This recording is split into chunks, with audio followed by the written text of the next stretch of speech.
If there was such a thing as destiny, in terms of everybody, if like everything that you do is laid out in a written piece of paper, there is no free will, then God's emotions would not be genuine. When he gets angry at someone because they did something, then his anger is not genuine because they were destined to do that. So it's like they're following a script. So God's emotions are meaningless. It's fake. Why would God warn Cain that the path he's on is not a good path if he wasn't warning Cain to dissuade Cain from the path he was on? Why would God warn Cain if Cain could not choose a different path?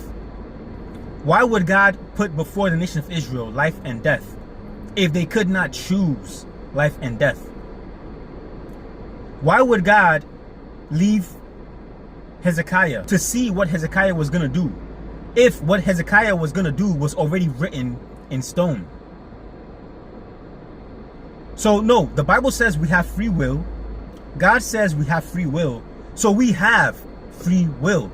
As a Christian, you should not doubt that. You should not say we don't have free will. So then you don't believe the words that comes out of God's mouth. No, we have free will. Okay? We can choose good and bad. I can choose to shut off this video right now, stop recording if I want to. I can choose to get out this car right now if I want to. It's not because it was written in some script. That's ridiculous. Okay? But now, if you fall in the category of those who has to play roles in fulfilling Bible prophecy or any type of prophecy in general, then even you too, you have free will. Because it's not every part of, for example, the Pharaoh that enslaved the Hebrews. We know God said, for this reason I have kept you in existence, right? For the sake of proclaiming my own name, so that my name will be known in all the earth. It is not like from infancy, everything that Pharaoh did was written in stone. No, it was just when it came time to fulfill certain prophecies, God used this Pharaoh to do his bidding. But understand that even when this Pharaoh was doing God's bidding, God was not taking away this Pharaoh's free will. Pharaoh was already going to do what he was going to do. And God used him to keep doing what he was going to. So you see how God says, for this reason I have kept you in existence? Instead of killing Pharaoh, God kept Pharaoh in existence so that Pharaoh would keep doing what Pharaoh was going to do anyway, so that God's will would be fulfilled. He didn't have to take away that Pharaoh's free will for that Pharaoh to do what that Pharaoh was going to do anyway.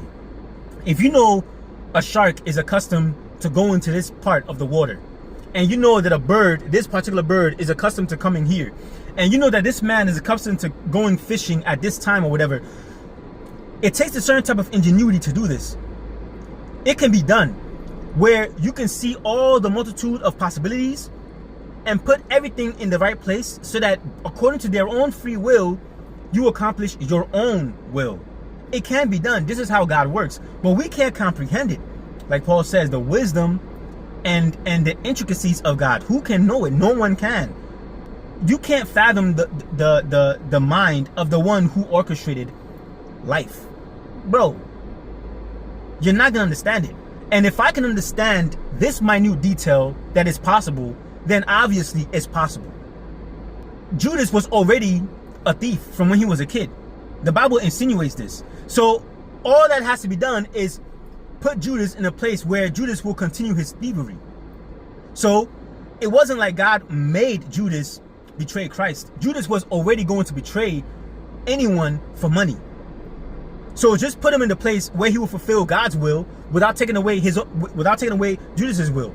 And the last thing I'm going to leave you with is, if God already knows that someone is going to be destroyed, or is on the path to destruction, no matter what, well, is it wrong for God to then use this person because he's already on death row to fulfill his purpose? If the guy is already on death row and is going to be destroyed, what difference does it make? Because the only reason why having free will is important is because it allows you to choose life and death. But if you've already chosen death, and God knows that no matter what possibilities or no matter what opportunities or obstacles come your way, you would always choose this path, well then let God use you and take away your free will even if you wanted to, because you're already, with your free will, you've already chosen destruction. So let God use you however he sees fit, because the only reason why he has endowed you with free will is for you to choose life and death. But if you've already chosen death, well, let God use you to at least fulfill some good, right?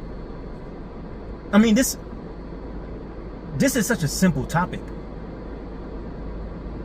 Yes, there is such a thing as destiny, but it only exists in the form that I've explained it in just now. That's it. But even those who are destined to do certain things, it is upon their free will that they are fulfilling these destinies. But it's done in intricate ways where we cannot fathom how it's done. And even in that case, it is not every single detail of their life that has to be orchestrated to fulfill the prophecy which they're going to fulfill. I don't know how else to explain that, but yeah.